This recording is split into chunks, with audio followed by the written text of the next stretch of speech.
What is up, everybody? We are back and we are going over three key things today. It's going to be all technical analysis. We're going to go over Bitcoin, we're going to go over Ethereum, and we're going to go over Elrond EGLD. I got a lot of great feedback from you guys on my last video about Elrond, so I'm going to do another video this week about the economics. There's been a lot of great questions about that, so we're going to answer a lot of those questions in the video and really spend some time discussing the economics. So whoever needs that information and wants to know exactly how staking works, how does the economic model work with supply, we'll do all the details on that because we only briefly went over it in the last video. So keep an eye out for that. Make sure you like, make sure you subscribe, make sure you hit the alerts button if you haven't already, because when those Elrond videos come up, you may lose them with all the videos I make over the next few weeks. You might not see them in the list. So go ahead and hit that button so you get the notification, and let's go ahead and get started. But if you have questions or anything that you may want me to include in that video about the Elrond economics, throw them in the comments. If I can answer you in the comments, I will. If I can't, then I'll put it in the video.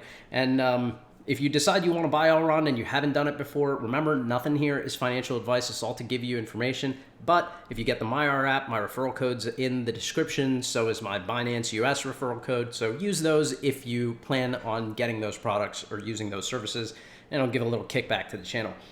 All right, we're going to go ahead and get started. Today, we're going to kick off with Bitcoin. We're going to look at the short-term price prediction. I'm going to explain to you what these lines are on the chart because there's a lot of people that just joined the channel recently. So it'll take maybe a minute to go over that, and then I'll give you my price predictions for the short term and show you a very couple of cool, interesting pieces of fundamental information that are pretty massive for Bitcoin.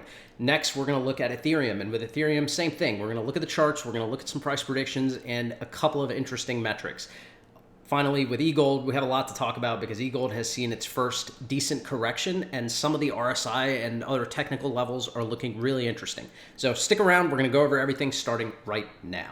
We start with Bitcoin. All right, let's go ahead and pull up the Bitcoin chart. We have it right in front of us. And if you look here, you see a bunch of these multicolored lines, right? The first thing that I want to show you is what exactly are these lines?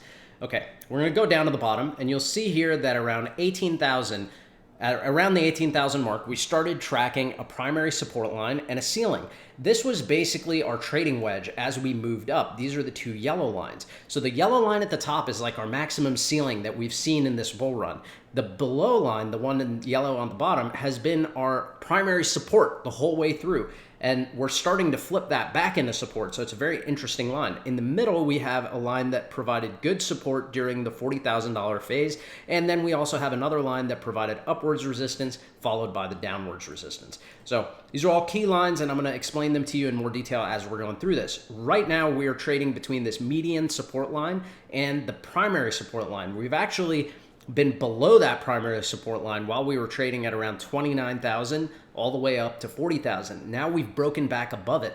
We're trading between these two. There's a very clear-cut trading channel here, and what's interesting about this is this puts our downside target for Bitcoin only at about 42,500. If we come back and we flip that yellow line and turn it into support, that's a very good indication that we're not only going to keep moving in this upwards wedge, but we're going to be 50K is right around the corner. I mean, it's almost like we could break that in a matter of days or weeks. So it could be very quickly that we blast through 50K, and then we're in pure price discovery again. We could go from 50K all the way up to 55 or 60K very quickly. We don't know where we're going to hit resistance there yet. So keep an eye on these things. The key thing I'm looking for here is movement like this. I'm looking for some sideways movement until we come back and test this line, probably around 43.5, and then oh, we messed that up. Okay, so we're going to try some downwards motion here until we test this line, and then we're going to come up and look for a breakout past the green line and then to flip that as support.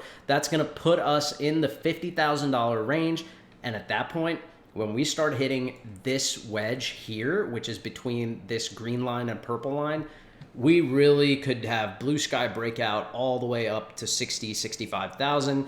Now, that could be a little bit of time away, and we're going to go over why that may be. So if we look at this chart and we take this line out, okay, we're looking at the 4-hour right now, all right? If you look at the 4-hour, the RSI is showing us that we are sitting at around 58. But then when we switch over to the daily, you see the RSI starting to cross into the overbought territory again. When we flip to the weekly, we're decently overbought already. We're sitting at 82.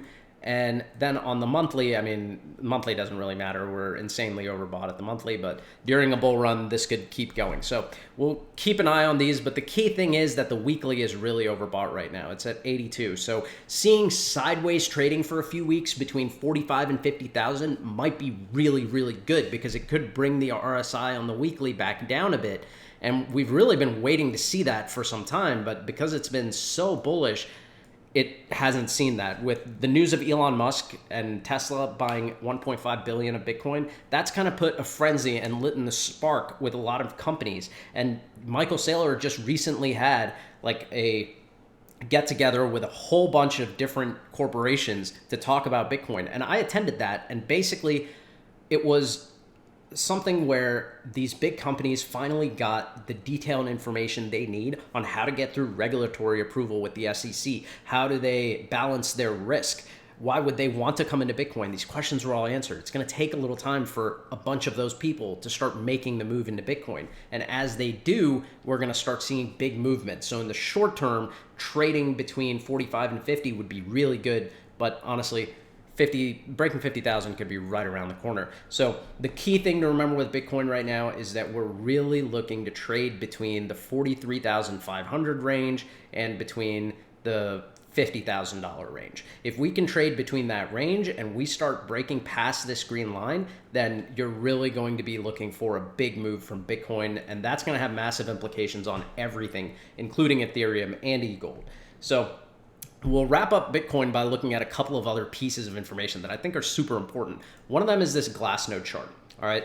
This was posted to crypto by a person named Unfolded. It was sourced from Glassnode. So basically what we see from this chart is something very interesting, right? We're looking all the way from July 16th all the way to the right to January 21st. You can't see it because my camera's blocking it, but at the bottom here, right behind there, wherever that is, right there. Basically, it says January 21st. So you see January the 20th right here where my mouse is, and then right here is about July 2020, and then here is January 2021. Now, what you're seeing on the right-hand side of this chart is that so we see two things on the chart. In orange, we're seeing the hash rate for Bitcoin. So that's like the amount of work being done on the Bitcoin network. And then you're seeing in gray the price of Bitcoin. Now, look at this very closely. When you look at the hash rate is normally significantly lower than the price for many, many years. This has kind of been historically what you've seen with Bitcoin. Now, what you eventually have is you have a spike in hash rate, and then you have a spike in price. We saw that in the past, but now the price has been trading well above the hash rate for so long, and now they've met. Now you're seeing that the hash rate has gone up so significantly that the Bitcoin price has not moved up enough to separate itself from the hash rate yet on this moving average scale. So looking at these moving averages, what you'd expect to see is for Bitcoin to make a move so it's way above the hash rate. So the price is way further than the hash rate, meaning that miners are making more profit and they have more incentive to secure the network further. And right now, they're already making decent enough money. They're making really good money with the raises on Bitcoin, but the expectation here is that the price is going to end up moving up to levels that are much higher than the hash rate. That puts Bitcoin in the camp of going well past $100,000. Now, to support that, we also have this here. This is by Plan B on Bitcoin. If you've never heard of the stock to flow model for Bitcoin, that's essentially what you're looking at. But this is a model that's comparing the stock to flow targets with the previous bull run. So it's pretty simple how to understand this chart. In blue, you're looking at the bull run from 2016 to 2020. So this was during that halving period, right? During the 2016 halving all the way up to 2020, that's in blue. Okay, so to the right here is where it ended at 2020. Now, this red line starts at this bull run. This is from May of 2020 to now, okay? This is where we are relative to the other bull runs. So this was the other bull run in blue. That's how far it moved up. This is our current bull run in red. In neon or cyan or whatever this color is, or like this aqua color, you're seeing that Bitcoin basically, this was between 2012 to 2016, so the prior 4 years after the first halving, you're seeing that Bitcoin also made massive moves, but these are very similar in scale. Now here in green in the background, you're seeing the stock to flow target for where Bitcoin should be trading a certain number of months after the halving. Here, this is the stock to flow X model target. So you really want to see that the price is in somewhere between these two lines. That's what you'd expect based on what the stock to flow model is predicting the Bitcoin price to be. Now, what's interesting about this is that the stock to flow model versus these relative averages of the previous bull runs shows us that we are looking for Bitcoin to go well above $100,000. We're just to go slightly above $100,000 here on this scale means that we're talking about anywhere from $120,000 to $130,000 just to be within this area of the previous bull run. So it's very, very possible that this bull run is just getting started and we're looking for Bitcoin to make a massive move coming into this range. What would that do for the previous thing I showed you? It would put the price well above the hash rate. It would make sense as far as a lot of the fundamentals for Bitcoin go. So in the long term, I think we're looking for some massive moves for Bitcoin. So this is a very, very interesting chart. And with that, we're going to move over to Ethereum. Now with Ethereum, there's a couple of very clear-cut price targets the way that it's moving. We're looking at a Fibonacci retracement here that's held up very, very well. We are looking right now to maintain about 1720 as support and move up to around the 1828 area. So we're really looking to trade between 1720 and 1820. And that could be for a short period of time until we break through 1820. Once we break through 1820, then what we're looking to do is to come back to the 1820 level and flip it as support. So essentially what that means is, looking at the chart, is that we see something like this, right? Let's go to the 4-hour. And let's pull this chart over so you can see it a bit better. Okay, so what we're really looking at for Ethereum is for it to maintain some price levels here and then break out of this and then come back and flip this as support. This is very consistent with what we have seen with the moves coming from Ethereum. And it really says that Ethereum could be hitting past $2,000 in a pretty short term, because once we are breaking past the 1850 level, you'll notice we don't have any volume there. Once you go into a blue sky breakout where there's no previous price discovery, then the price has a chance to really make massive gains in a very short period of time.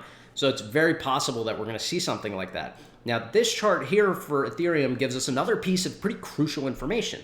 What we're seeing in green here is the number of active addresses for Ethereum. So these are a number of wallet addresses that are currently active. Okay, these active addresses have gone up very, very high since the last 2-3 years, right? You can see we are almost reaching the same peaks that we reached in January 2018. Now, the difference is here. Look at the red.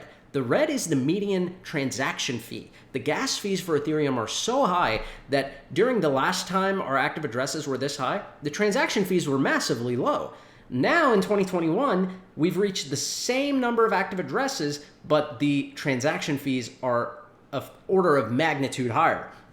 Now, what does this mean? This means that you're getting a lot of people investing in Ethereum and bringing in Ethereum, but the Ethereum network itself is limited with the amount of transactions happening because the gas fees are so high. Now, what does that mean? That means that people believe in the future of Ethereum. And what Ethereum is working on is to roll out ETH 2.0 and a layered solution to get rid of these gas fees, to bring it back down to these levels at the bottom. When that happens, you can expect the price of Ethereum to go up massively, because then you're going to see the price start moving relative to where the active addresses are. You'll see when the active addresses had moved up this far, the price of Ethereum hit its last all-time high. The active addresses now have hit the same level and are going higher, and we've broken that all-time high. So as soon as these gas fees go down, the catalyst, that's going to be the catalyst to see the active addresses go up, to see the price go up, and really see adoption of the Ethereum blockchain increase much, much faster and much, much higher than it currently is. So that's coming in the near future, and I'm very, very interested to see how it plays out. All right, going back to the chart, the only other thing of concern with Ethereum for the short term, looking at the daily, is that we are starting to see the MACD go into a possible flip situation, which means that, you know, that could take us back down to the 1720 level that we just mentioned. We haven't confirmed it yet, but it's something that we just need to keep an eye on. Any more volume coming into Ethereum could very quickly surpass these levels. but we're really looking to set in more trading between 1720 and 1820 and bring down this RSI a little bit back down to like the 50 level on the daily chart. The weekly chart is still showing the RSI for Ethereum really overextended. So that means that we would like to see in the weekly more sideways trading. And this is kind of the same case with EGLD also. And sometimes in bull runs, you just don't see that sideways trading. You end up seeing 2-3 candles going up, 1 candle going down. So even with Ethereum, we haven't seen a massive downward candle, but we have seen, so let's look at this a little bit closer. Okay, this is the weekly chart. And if you look at the weekly chart throughout this bull run, once we have like anywhere from 1 to 2 weeks of massive bullish candles, we have 1 red candle where we consolidate. We had another bullish candle, another red candle. Now we've had 2 bullish candles and we have not yet had a red candle. So it's definitely possible for us to see Ethereum go back into this 1850 to 1900 range, set in a new high, and then come all the way back down to around 1650, 1700 to put in that red candle and consolidate for its next move up. We just haven't seen that yet. So it's a possibility. Keep your eye on Ethereum. Ethereum looks like it could go in either direction very quickly. So it's kind of a dangerous trade at the moment, but it's also one of these where news of any institution deciding, oh, we bought a bunch of Ethereum, and Grayscale announcing we bought more Ethereum for the Ethereum Trust, that's going to just skyrocket the price. So we'll keep an eye on things, but Ethereum is looking like it could see some more consolidation in the short term. So just keep your eyes on it and be on the lookout for it to break past 1820. Once it breaks past that 1820 previous high it hit, that's when we're really looking to see more blue sky breakout, and we're really looking to hit all the way up to 2000. So we could hit 1900 and trade sideways there once we break past that level. So let's say we come down here and we break past this level, flip it as support, then you could see a bunch of sideways trading here until we break past 2000. And I still think breaking past 2000 in the short term is very, very likely. It could happen this week. It could happen next week. So we'll keep an eye on it just because it's been so bullish. But keep in mind, once we break past 2000, that doesn't mean that we don't have a correction back to 1700, 1800 to put in that big red weekly candle that gets bought up very quickly and the price recovers. So keep an eye out on those things. Now we move on to EGLD. All right, with EGLD, this is pretty interesting. All right, EGLD's been pretty interesting the last couple of days. We have seen some very interesting trading activity. So let's take a look first at the short-term price targets, okay? So the short-term price targets for EGLD are pretty clear on this Fibonacci retracement. I'm gonna put this on the 4-hour as well, because I think on the 4-hour we get a little bit clearer information. Okay, so basically what we're looking at for EGLD is 165 as a support target, and then below that we're looking at around 130 as a massive support line. Now the thing to remember is there are additional supports, right? 130 is like what I would look at as a possible bottom to set in more trading volume. If you look at the right-hand side, what you're looking at is a volume profile. So the VPVR on the right is showing us that there's been a good amount of volume here at 177. That's really good. That means that a lot of people are buying at this level, and they're most likely not going to sell at this level. They're going to wait until the price goes up higher until they decide to sell, or they're going to take their EGLD and put it into staking, which I really think is the smartest thing to do. But if we do have a drop, we can see here that there's not a ton of support at the 130 level. There's some, but not a ton. So it's very likely that you see a lot of people buying at this 130 level, building up the support here. So it looks something like this, right? And then moving back up to 170. So for the price, that means that, we could see something like this. We could see a drop back down to 130. We could see a very quick rise up from 130 and then trade in this range for a bit until we move up. It's a possibility, but I tend to think it's unlikely. I still feel like breaking below 155 is quite unlikely. That's pretty much the bottom of this major volume support area is around 155, and we've seen every time it's come down to the 150s or 160s, EGLD has been bought up extremely fast, which means that a lot of people are expecting to accumulate in this range for the next leg up. Not a lot of people are waiting for it to hit back down to 130 because everyone who's been waiting for EGLD to drop since it was $30 has missed out. It's not dropped. Now, that doesn't mean it has to drop. That just means that it could go sideways a bit longer for more people to accumulate, for more people to sell and take profits, and for essentially weaker hands to get out, stronger hands to come in so the price can move up. If you're not familiar with how the RSI works, the reason RSI for EGLD has been dropping so much on the 4-hour is because the price has been so stable. Because the price has been so stable between like 170 and 190, the RSI has come down significantly with small price drops. Now, that's what you want to see. That's a good indication that you don't need a major correction. That's a good indication that people are ready to buy at these price levels because they feel that the value is there. And I personally still think this is very undervalued. So I think what we're going to see with EGLD is a little bit more sideways consolidation. The key levels on the upside are breaking past 190 and then breaking past 220. So the same levels we talked about in the other video, that's really what we want to see. And ideal situation is that we trade slowly here, right? We move up here, have another drop, and then trade slowly up and then break out of this. This is quite ideal. I don't know if that's going to happen because this would do wonders for the RSI. The RSI at that point would be down to around 50. Right now it's sitting at 60 or it's sitting at about 58. It would go down to about 50 if we traded like that. And then if we look at the daily, you can see that the daily RSI for EGLD is still quite overbought. It's sitting at around 85.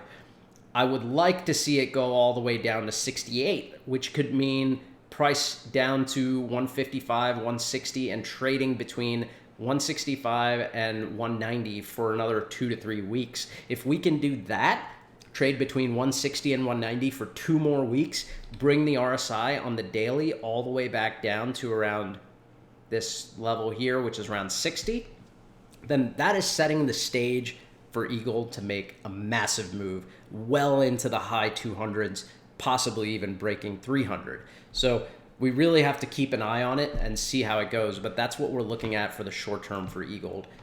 Hang on a second. So the next thing I want to take a look at for EGLD is I want to look at the historical data. So we looked at this in my previous video, and you can see that trading from around volume went from around the 100 to 300 million per day level for a long period of time, all the way into, on the 6th, 1 billion, 1.5 billion on the 7th, 980 million on the 8th, 700 million on the 9th, and today we are looking at 586 million so far. That's just so far today. So by the end of the day today, that's halfway through the day. It's 500 million. So we're on track to hit almost 1 billion again today.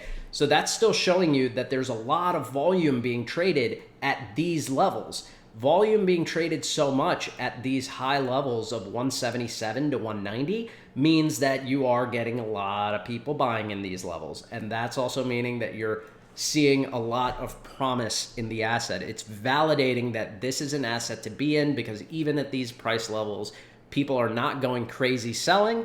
And when the price is dropping, people are buying it. People are buying it up fast. I mean, look at this candle when it first went past 200. It dropped back down to 140, and that entire thing was bought up immediately. Like within 4 hours, the entire candle was back up. Probably less than 4 hours. If we go into the hourly and we look here, yeah, you can see here, this candle here, this is a 1 hour candle. It came down to 142, and within the same hour, it went all the way back to 180.